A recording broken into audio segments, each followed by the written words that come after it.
It's great to be with you, Wisconsin. My name is Miriam Mamarsadeghi. I participated in We the People the very first year it was offered. That was like the dinosaur era. Um, on the bicentennial of the U.S. Constitution many, many years ago. I serve on the board of the Center for Civic Education, and I have done a lot of civil society capacity building and civic education for the Middle East, particularly Iran, where I'm originally from. And good afternoon. My name is Tandy McConnell. I've spent about 20 years as a professor of history at Columbia College in South Carolina. Then about 4 years ago, I decided to do something more interesting, so I became a high school history teacher, which is what I'm doing now. And I am honored to be here with you guys. I've been doing We the People for a long time, and it's always the highlight of my year. Truly is. Michael DePiero, Florida Department of Education in Tallahassee, Florida. Probably with much better weather than you have. All right. Tell us who you are. Tell us who your coaches and or teachers are too. Good afternoon. We are Unit 1 and we are all juniors from Wauwatosa West High School and we are the state champions from Wisconsin. My name is Cooper Krause. I'm Leah Guttormson. I'm Ronan Piontek. I'm Trisha Kroll. And I'm Adele Staliga, and we are here on behalf of our mentors, our teaching assistants, and our teacher, Mr. Chad Mateski. Fantastic. So you're juniors. You don't know where you're going to college yet. Is that right? Yeah. Okay. Got it. We are Unit 1, as you know, which is the philosophical and historical foundations of the American political system. And we are on the second question today. Parliament passed the Habeas Corpus Act of 1679. What is habeas corpus? And to what extent, if any, is it essential to the principle of limited government? How has the writ of habeas corpus evolved in the United States? Under what circumstances, if any, might the writ of habeas corpus place an unreasonable burden on the government? Please begin. In his commentaries on the laws of England, William Blackstone claimed that compared to a defective trial, an unexplained detention was less public, less striking, and therefore more dangerous engine of arbitrary government. Habeas corpus has evolved to serve as a check on limitless power and has become a fundamental protection of individual liberty. Justice Anthony Kennedy in Boumediene v. Bush defined habeas corpus as a writ employed to bring a person before a court, most frequently to ensure the party's imprisonment or detention is not illegal. Although habeas corpus has been present in British common law for centuries, the Habeas Corpus Act of 1679 accredited the Great Writ as paramount to the prevention of tyranny. As a function of limited government, habeas corpus is an important safeguard against arbitrary government detention. The writ of habeas corpus is critical for separation of powers, allowing the judiciary to check a capricious executive.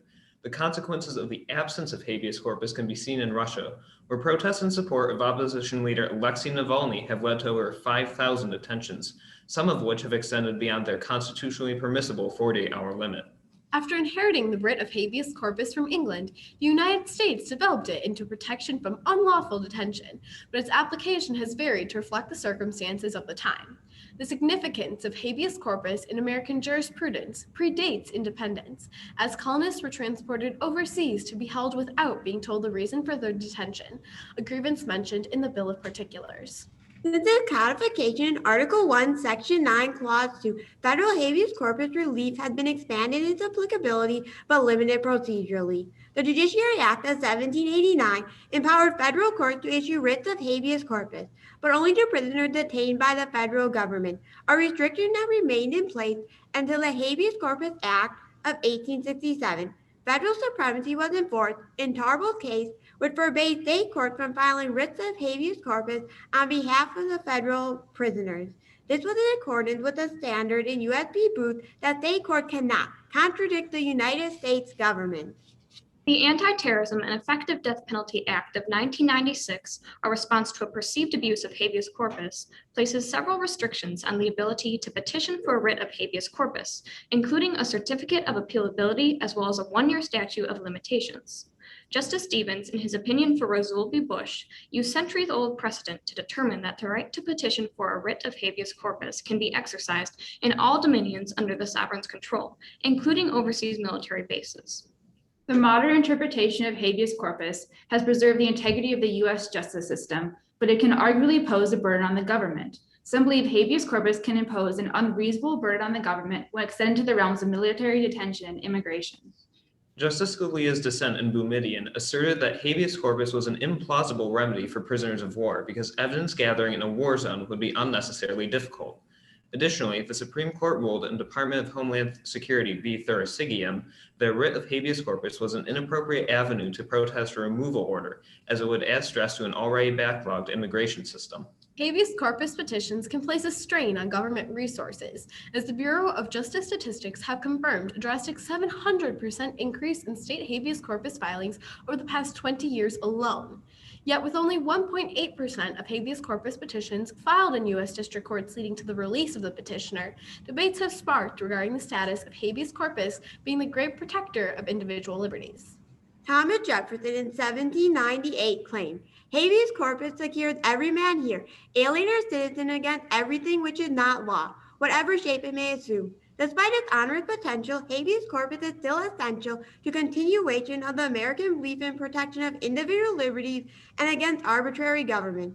Thank you. This concludes our statement, and we are now ready for your follow-up. Thank you. You mentioned Alexei Navalny, so you have an appreciation for how some other countries, including perhaps our chief adversaries, do not provide these protections of due process and basic human rights to their people. The fact that the United States does, do you think gives us advantages over these foreign adversaries? And are there also some burdens that we have because of it? Habeas corpus can be seen as an important function of our limited government, and this ensures that we uphold rule of law. And this can be seen in habeas corpus being used for people being unlawfully detained with the Innocence Project, such as Cornelius Dupree. Additionally, protecting the rights of the people will create a more patriotic country. As former Roman dictator Marcus Camillus said, by far the strongest government is the one under which the people are happy to be ruled. So we will create a stronger population that is more likely to fight if need be by respecting their rights in times of peace. However, we can see that this is a burden that is on the United States government, especially when we are talking about enemy combatants held in Guantanamo Bay. As in Boumediene v. Bush, it was determined that the Military Commissions Act 2006 was unconstitutional, and that these enemy combatants do have access to all of their due process rights, including habeas corpus. Additionally, according to the Bureau of Justice, if 1% of all federal prisoners filed for a writ of habeas corpus, that would be over 18,000 writs of habeas corpus going through appellate courts and trying to get a certificate of appealability. So we do have a burden on our government placed by allowing people to file for a writ of habeas corpus.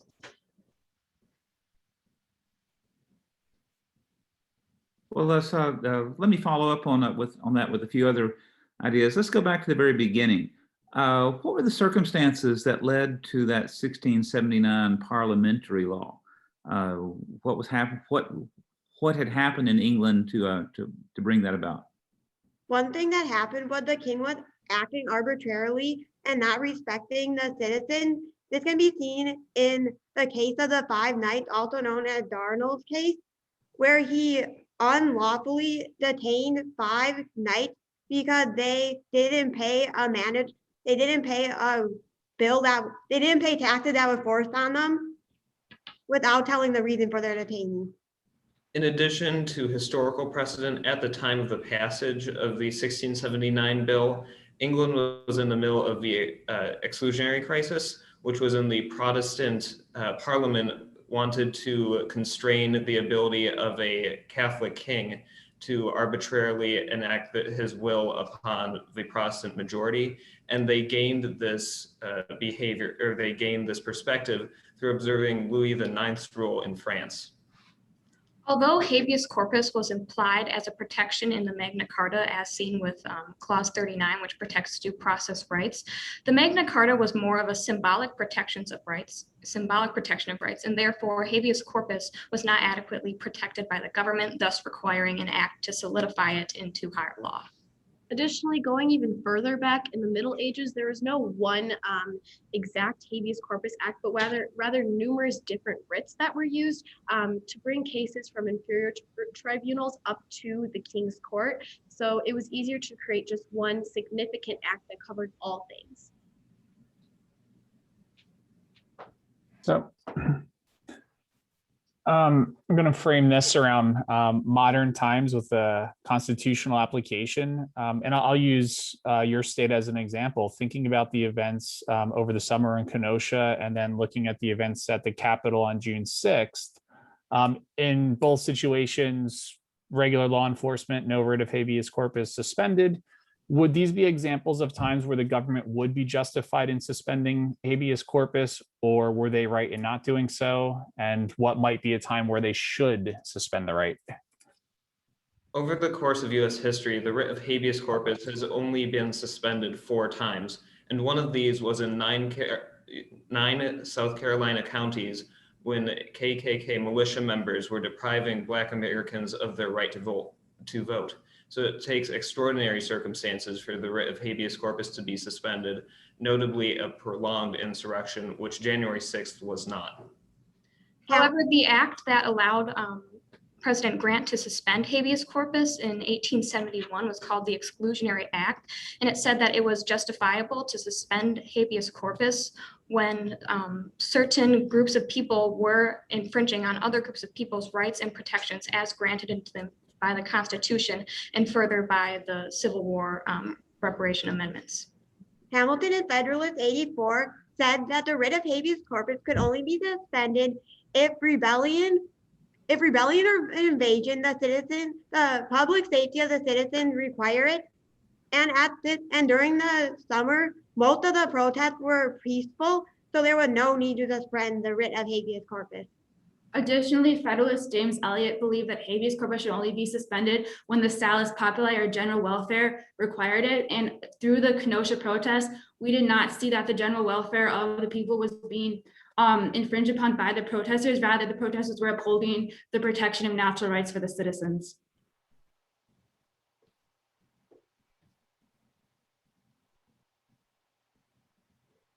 I'm muted. I was going to yield back to my colleagues.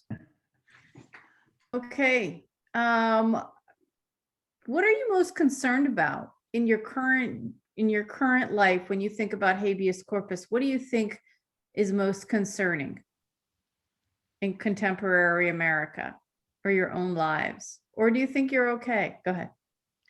I personally am concerned that habeas cannot protect me, as in our home state of Wisconsin and mentioning the Kenosha protests. Residents such as Matthew Prochnow observed unidentified vehicles and unidentified men taking people and putting them to undisclosed locations for minimal amounts of time, and then taking them to police stations, which is something that habeas itself cannot protect against. So I'm worried that habeas does not have enough power to protect me personally. I am concerned that habeas corpus is no longer being taken seriously, as in 2018 and 2019, the Non-Human Rights Project attempted to file 2 writs of habeas corpus on behalf of chimpanzees that were being experimented on in a scientific facility. Another concern we can see today is the coronavirus, where many counties have stopped all court cases, and this was seen in Umatilla County, Oregon, where they suspended all habeas corpus hearings without a virtual alternative, and this creates many issues.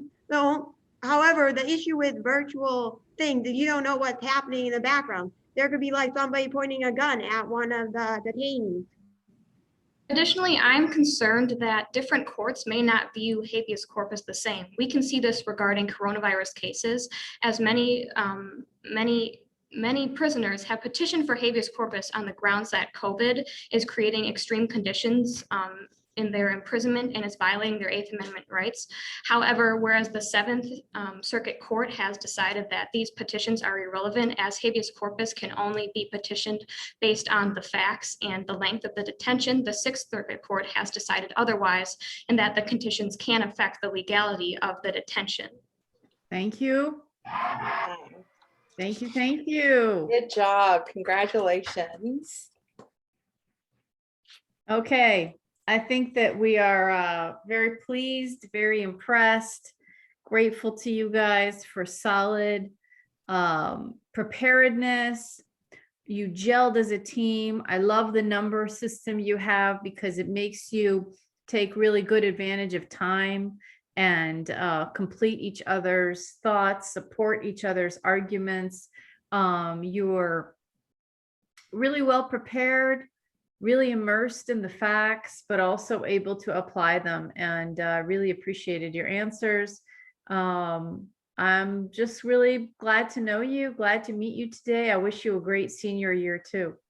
Thank you. Thank you. It's great that I've been asking that question about the circumstances of the passage of habeas corpus in 1679. You were the first people all day to tell me about the exclusionary crisis, about the events that we really don't trust the king. We don't trust the king's religion. We don't trust his wife. We don't trust his baby. We really don't trust his baby. And that's gonna be, and so habeas corpus was one element of that, but of course it's going to have a long-term impact on Britain, on America, on Australia and England and every other country whose legal system has been impacted by Great Britain. So cool answer there. Yeah, I would start with how impressed I was with your cognitive sharpness this late in the day, because I'm definitely not with you. Like, I don't know if I remember my daughter's name right now. It's tiring. It's a long weekend, and very impressive with how well you stayed on top of everything. Two answers that really stood out were hitting on the burden placed on the United States government. You went into great detail with that, and I don't think that's very common from what I remember, which isn't much for the weekend, but that was really good. And then it was also an interesting to bring up, which I wish we could have a further conversation on, but we can't. But talking about different courts viewing it differently is just an interesting thing to break up with the application, or bring up with the application of it. And then last, you're the only group I framed it around Kenosha. The other one I used New York and other examples of. But to hear how objectively you could talk about an event that does affect your state and just look at it through the lens of a constitutional perspective is a very good skill, because I know if somebody brought up something that happened in Florida, I'm going to armor up and I'm going to defend Florida despite what any of the facts or law says. Oh, this is being recorded. I'm going to follow the law and the facts and the Constitution, and we'll see where it goes. So anyway, thank you all so much. Thank you. Thank you. Great job.